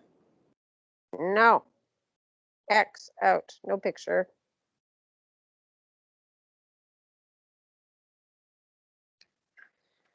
And you convey ideas clearly. So again, this is all right. I don't, it's very general. To me, this is something that anyone could write, right? It doesn't really set you apart. Everyone's going to call themselves hardworking. Like I said, it's not bad. I just think it doesn't really set you apart in any way. So Master of Computer Science. Okay, great. We got the master's in there. We got the bachelor's in there. Okay, so if you have a paper, so would you be a publication, I guess? It's under review, or you could put that under publication. You want to make sure if you have any co-authors, You want to make sure you cite that correctly. If you have any co-authors or anything like that, you want to, yeah, make sure that's well cited.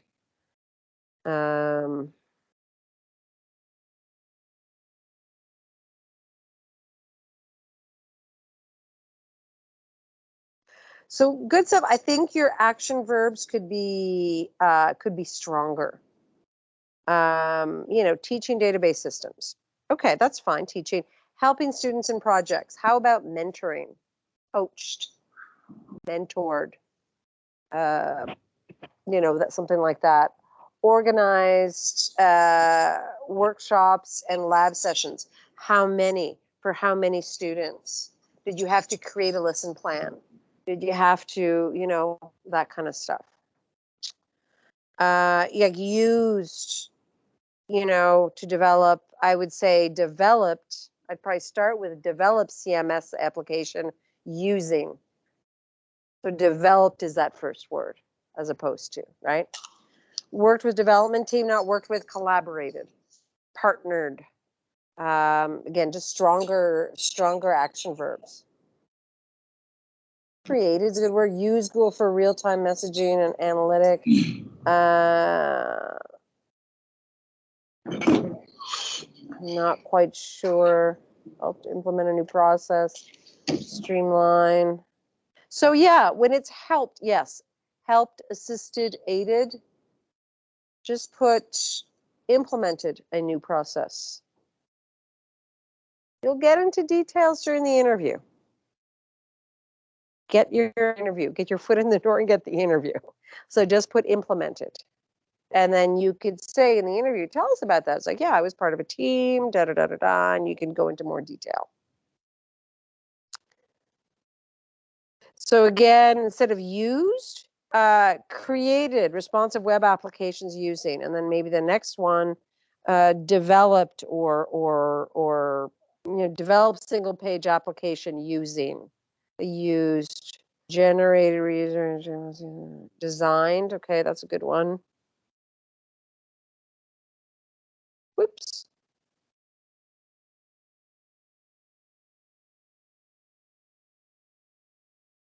Okay, again, the layout isn't great. Like it's I don't like the side by side thing. It would be better if it was just one after the other, easier to read, easier to kind of get all the info. That's great. Is this a certificate or is this, I would maybe put this under achievements instead of certificate? I don't know if you'd get a certificate at a hackathon, but yeah, maybe put that under, call it achievements instead. Technical skills, great. That, you know, that's great for technical skills. References off your resume, don't need it. Okay.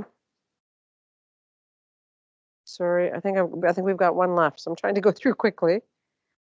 Yeah, so again, objective, you know, it's too general. It's too, summary qualifications would be much better here.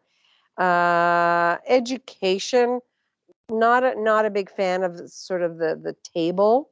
I think you need to put more information in there, especially if you have any projects, if you have, you can definitely add more information. Of course, your secondary school, you know, you had great grades. That's awesome, but you shouldn't have that on there. Okay.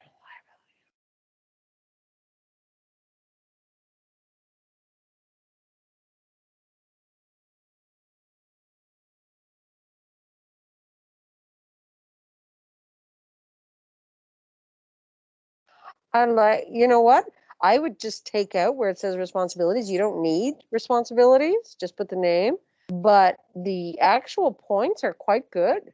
We would like acronym like we would, even if like I don't know, the first evaluation would be done by an HR who probably want to understand that. Well, it would be done by HR, but here's what happens is, so I would hire software engineers and that kind of stuff. And again, you know, well, I know. I would sit with the hiring manager beforehand and go, okay, what are the key terms that I should be looking for? It'd be in the job description. I'd literally look at the job description, but then I'd sit with the manager and I'd go, okay, what technical terms? What should I be looking for? And they said, okay, and they'll walk me through. They should minimum have this and this, but if they have this, that'll work. If they have this, that'll work. So I'll get that explanation before. Yeah.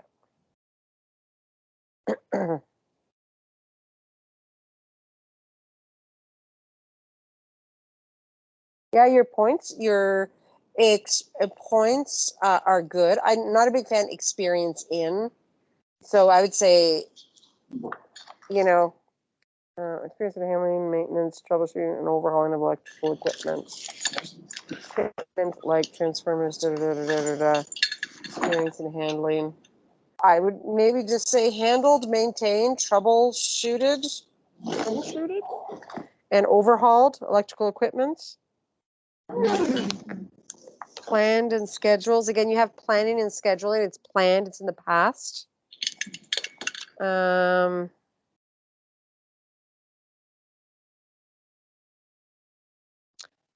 and training. So these are getting old. The 2012 is getting a little old. So you definitely want to take that out. Take a look if this makes sense for the jobs. Don't know if you have anything newer from your undergrad. Your undergrad or your master's, whether you have other projects there.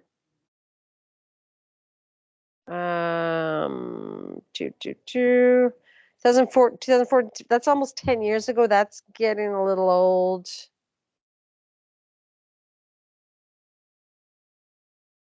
So some of those are getting old, and then extracurricular activities, okay. Probably take out the Thursday. That's cool though. Reserve for prize for dancing and choreography. That's great. So that's something you might want to put instead of doing that. Maybe talking about that's how that's a part of your life.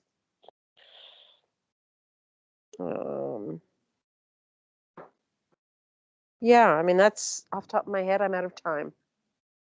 But I know we are like lacking some time, but I have two questions to ask. Yes, of course. First thing is like most of the students would be moving with part times. Is it a good idea to list your part time if you can skill map in a way that you show that I still have skills that are relevant to the job that I'm applying to? 100%. 100%. Yeah, why not? Okay. Why not? It also shows, that you're going to school, you have a part-time job, you're managing all of that, right? It's that time management, that priority management that you can do of having, a part-time job and yeah. Also for the resume that we were seeing in the end, the person is doing masters in engineering management, but because management side, you first work in a core side of a thing, then you move towards management, right? Mm-hmm. And like citing these experiences of like being somewhere in chemical engineering or doing inspection in plants, but now you're doing management sort of thing, and you will be definitely applying for management related jobs, right? Do you think that experience maps or? Well, it does. It's a good point. It will map. I mean, ideally, again, so what he chooses to put on there, or what they choose. Sorry, I don't know if it's he or she. What they choose to put on there, should be more related to that job. So if they're applying for a Master's of Engineering Management and they see they're looking a lot of project management, they're looking for those kind of skills, then yeah, they might need to change that. It is nice to have the technical experience and to show that, but in the end, it's going to be the job description. That balance for that, right? That's right. Yeah. Like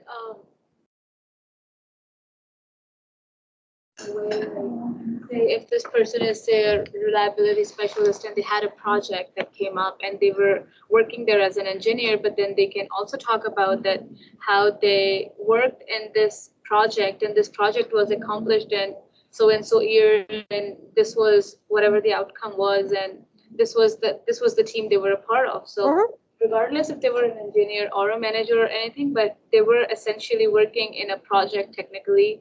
Yes, absolutely. And and like you said, the reliability, there's going to be technical skills that are going to be important for a manager to understand the reliability, all those aspects are going to be important. And the fact that they've had that experience, that direct experience, the quality, the quality inspection, those kind of things. That's certainly going to be something that someone in that role or in that industry is going to have to understand. So it's a way of showing they understand. Yeah. Some of the achievements or some of the volunteer experience are a little outdated. So what would be the ideal time range to put it there? When it comes to achievements, especially educational achievements, probably you want to stick to university years at this point. So things that you've done in university. If it's older than that, if you're getting high school or you're depending on what you call it, then it's getting a little old. About volunteer experience, how far we can put that? Work experience? You can go probably 10 years, 15 years. Yeah, there's a lot. That will depend on the job that you're applying to. So there might be. That's what's I always say to keep everything on your master resume because you never know. So for instance, maybe you're working at Tim Hortons right now, or you're working at Starbucks, or you're working at whatever, and then in 10 years you apply for a developer job or you apply for an engineering management job at Tim Hortons in the back office. Well, not the back office, but the head office. Why not throw on your resume that you actually worked at Tim Hortons, right? And you have that experience and you know the company and that kind of stuff. So yeah, it might not seem important, but it's interesting how maybe that might come back and show that skill. So yeah. So my previous experience, I worked in the aerospace domain, wherein we had this very high confidentiality that we are not even supposed to reveal the project we worked on. Mm-hmm. So in that case, how do I add it to my resume? Because that's been my entire 2-year experience. So talk about the skills. You don't have to get specific. You don't have to talk about, this is the project I work on. You can be very general with, the kind of skills you used and, the technical without going into details about the project. Yeah, but still, like I could just be like I was in the software testing side, so I tested a lot of softwares, but I could not. I still can't specify what kind of domain I worked on or what kind of platforms I used for the testing or what kind of scripts I worked on. So that'll be like a very vague or surface level knowledge, right? Won't that? It will be, but you don't have much of a choice. Like I said. So I would say do what you can. You could say tested on various platforms, and you might even want to put a note in. I could see under that saying due to the confidential nature of the work I was doing, I'm not able to mention. But really focus on the competencies that you need. So you tested, but you don't necessarily have to mention, how you tested, what you tested on. It's going to be, I see it's going to be tough. It's going to be, but just finding a way around it so that you're not giving information. Like, so you're not even allowed to mention, like, I'm not saying what you tested, but what program you used to test. No, Or what program is techniques? just no. It's just that we use normal programming languages. Okay. We have like various platforms, not platforms per se, but we worked on various modules, and each modules had a different testing method. So we are not allowed to reveal any of those. Okay.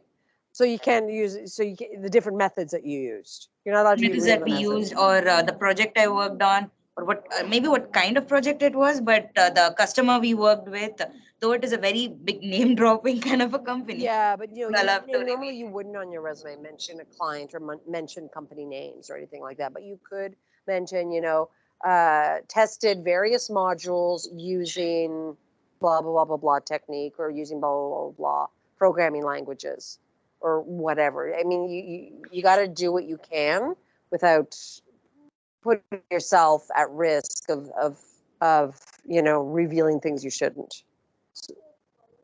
Yep.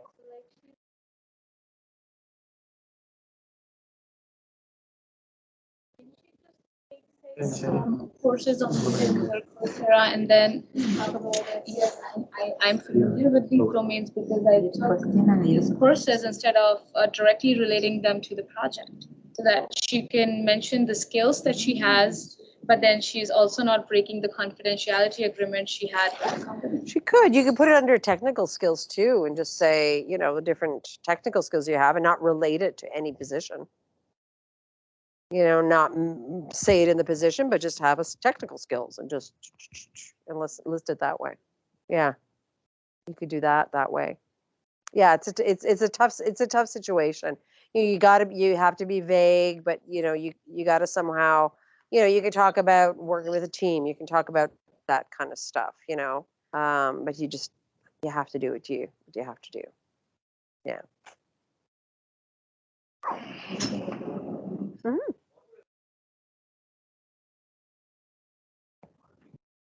Work experience thing. So who has no work experience? So projects, you know, class projects. I would probably suggest to the person if someone came in and said I have no experience, I'm like, start getting some. You know, start putting your projects down. Go volunteer. You know, start to do some stuff so you can get some experience that way. But I think that's probably. And people say no experience. I'm always surprised. You'll say I have zero experience, and then when I talk to them, all of a sudden I realize, well, actually, I did this and I did that, and you know, I was involved in a hackathon and I did this. I'm like, oh, so you do have things to put on your resume. Clubs, student clubs, if they do hackathons, they do competitions, if they do, you know, they can put that on there as well. Yeah. Mm-hmm. We have multiple in the company and we have reached promotions 3 or 4 times and we have been handling different types of jobs. Mhm. So would that be mentioned in the role? Or should we say just I started as this, I ended up in this position and these are the skills I acquired? Or should I be specifying each role and each job? Good question. Yeah, I think it depends. Because if you initially are basically doing the same, it all depends on the companies, right? You're doing kind of the same job, but maybe with more responsibility. You can mention it. There's a lot of different ways you can do it. You can mention the 3 positions in a row with the titles that you did, and then basically focus on the major competencies needed for each role. Because maybe you started as a junior, then you went to a regular, then you went to a senior, where you're still kind of doing the same job, but you just got a different title. If not, if it's different roles or different projects you work on, you can separate them. So I have a job like that. You know, at Enterprise, I started as management trainee, then I went to human resource generalist, then I went to recruiter. So, you know, I kind of have, this is where I put the company first, and then I do have it divided into 3 under each one, what I did in each role. The company name you put only once. Yes. Yeah. Because what it does is it shows that you've been promoted, you've been there a long time. You know, you can have, you know, basically the company, and you can have like, you know, the total amount of time you were there, and then for each job, it kind of shows your progression in the company, which is a very positive thing. Very positive.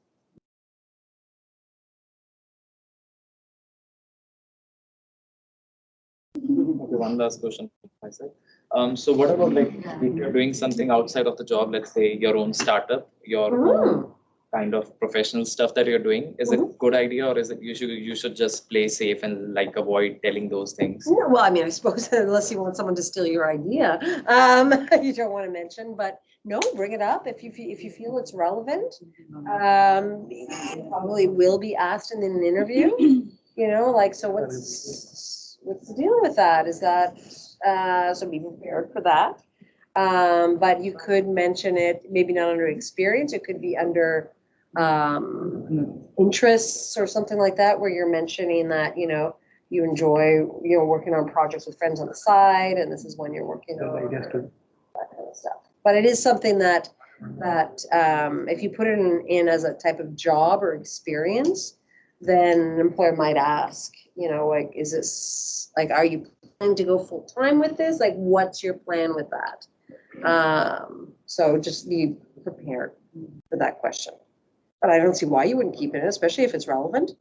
And it shows great, like, initiative, it shows, creativity, all those things. Yeah.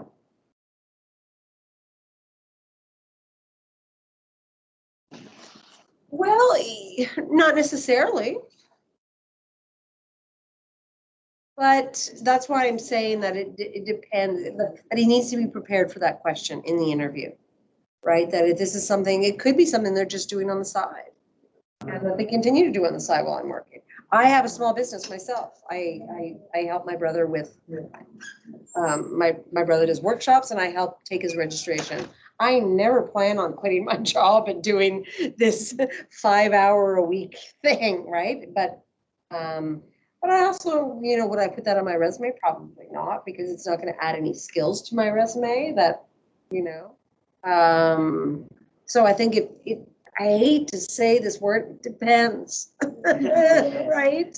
A lot of it is, it depends. So is it related? If it's not, why bring it up?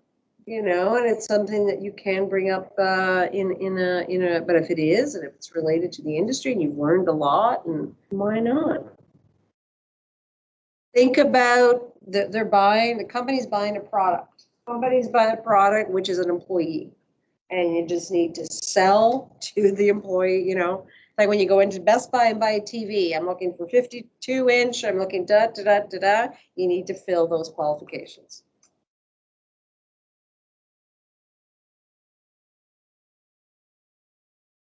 If we don't have more questions, I would like you all to thank Cynthia for joining us today. And feel free to reach out to her, and I'll definitely share the presentation and other things that you mentioned. I'll forward to everyone joined that could not join and also joined in person.